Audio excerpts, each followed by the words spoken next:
Between forest nymph and werewolf, the place of man in the world according to pre-Slavic mythology, NYMPH TOUCH. The Detective Sculptor team invites you to investigate the Witcher's case. In the previous issue, we focused on the mystery of the psychological difference of the image of a mermaid. The main difference between transformations into beasts and mermaids is that the first person is transformed during life and the second only after death. That is the difference between fire and ice, the inability to control senses and to feel. Ukrainian demonology identifies several types of beings that people turn into after death, usually violent or sudden. Stillborn unnamed girls turn into mermaids. They are portrayed as beautiful girls with blue bodies, flowing green or black hair. They don't have fishtails like the mermaids of Western European legends, but are endowed with webs between their toes. So as not to leave membranous traces, the mermaids smooth the sand before returning to the water. They love to hunt young men, tickle them to death, and drag them into the water. Girlfriends of mermaids, nymphs, pose a danger to men, which also turn the souls of dead children. They live in trees and fields, and above all, they love to dance. The place where they dance, the grass grows better, their hair is always flowered. They have no shadows or backs, so the insides are visible behind them. Ivan's death ends his meeting with Nymph, who, after his death, turned into his beloved Marichka in Mikhailo Kotyubinsky's novel Shadows of Forgotten Ancestors, brilliantly screened by Serhiy Parajanov. It is clear that, like the beast, the moth doesn't come from a river or forest, but the man himself flooding it with unfinished content, and the content is much more dangerous than in the case of the two-souled. After all, although turning into a beast can be burdensome and inappropriate, when trying to express love, it is very helpful in a collision with an enemy or an insurmountable obstacle, but contact with sign brings only one thing: death. In the computer game third part of The Witcher, a stillborn baby is buried without name, turns into igosha, and terrorizes the castle of his father, the Bloody Baron, who drinks the blood of pregnant women. To dispel the spell, Geralt forces the Baron to give the child name and perform a burial ceremony. This turns the dark igosha into a light chirp. In addition, this is a correct message from the point of view of mental reality, which is based on the motive of turning the forgotten dead into a threat to the living, regardless of whether they had anything to do with his death. Psychotherapist Bert Hellinger showed how close the relationship between family members is. No one leaves a family without a trace. Someone will subconsciously identify with the missing person, start living his life instead of his own. In other words, oblivion is impossible. The dead expelled from the world of the living returns in the form of a subconscious model that captivates the soul of a living person. Moreover, this is a correct message from the point of view of mental reality, which is based on the motive of turning the forgotten dead into a threat to the living, regardless of whether they had anything to do with his death. In other words, a witch sends death precisely because she is dead, in one sense or another.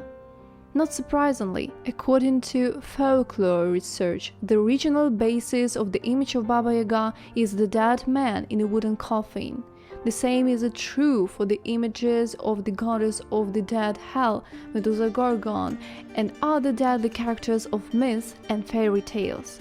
That's why Yennefer from Rangerburg can't have children. The dead are deprived of the opportunity to have children. The dead, expelled from the world of the living, returns in the form of a subconscious model that captivates the soul of a living person. The same rule applies to the whole nation. The omission of a particular historical event only leads to the fact that they are repeated. Only an active memory that gives dead people and past events their place in the present life frees the living from repetition, allowing them to live their own lives, gain and express their uniqueness. However, sometimes the memory itself is not enough. It is too painful to lose people close to us. And here, the myth again lends us a helping hand. A man who sues Chugaister, a forester outgrown with white or black fur with blue eyes, protects people from moths. He invites people to a mad dance, which no shoe can withstand. It is a dance of life that brings a person out of the shadows of death. As much as we loved the deceased, we need to remember him but forget ourselves. That is, to give it to change, to respond to new life challenges.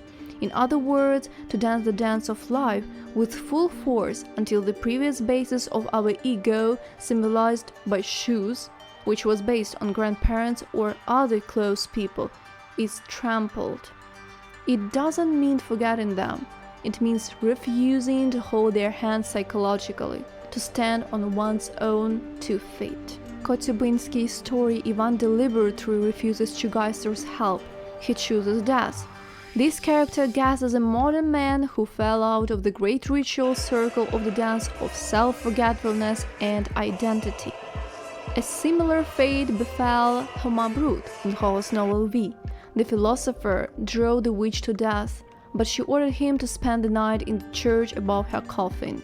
At night, she got up from the coffin, but again couldn't prevail over the seminarist. So she turned for help to the most terrible of forces of evil, V.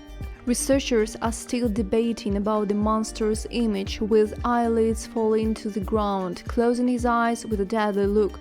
Did it exist in folklore? Was it created by Hoho? However, this is not so important. Eyelashes are undoubtedly accurate mythical images because myths are not tied to grey antiquity. As a metamorphosis, they live and develop with us, calling us to constant change. This is a parallel between we and the Irish farmer Balor, who also appeared to be a deadly-looking giant. There is a certain resemblance to the image of Vayu, ancient Indian god of wind and death. However, despite all the parallels, we is original. Its main feature is not the most deadly look, which was endowed with many mythical monsters.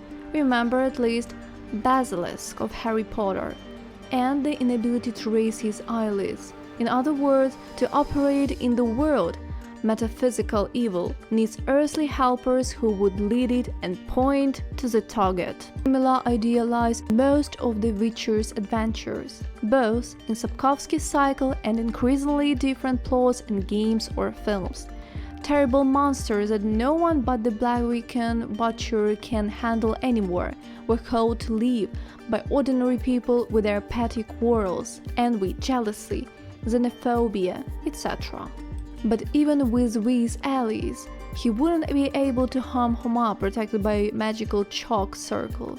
These are the circle of myth, the circle of dance of Chugaister, the circle of calendar holidays, which correlate human life with natural rhythm. Homa cannot trust his protection to the end. He dies for fear of the monster's gaze, but the evil force doesn't have time to leave the church before dawn, and is stoned under the first rays of the sun. An unexpected parallel to Hoho's V is found in the 1996 French film The Whims of the River. A hero punished for exile in a French colony in Africa, the hero becomes seriously ill. To heal, the patient must spend the whole night inside a circle made of white stones. This circle is designed to separate him from the woman he left in his homeland. The cause of his illness is that the soul is turned to the unattainable and leaves the body. In other words, a witch sends death precisely because she is dead, in one sense or another. Not surprisingly, according to folklore research, the original basis of the image of Baba Yaga is the dead man in a wooden coffin. The same is true for the images of goddess of the dead, Hel, Medusa Gorgon, and other deadly characters of myths and fairy tales. That's why Yennefer or Vengerberg can't have children. The dead are deprived of the opportunity to have children. Again and again, white hair defends the living from the invasion of monsters, in which the dead are transformed into ghouls, floaters, noon wraiths, and so on. However, these monsters were born of ordinary human wars, betrayals, obscuracy.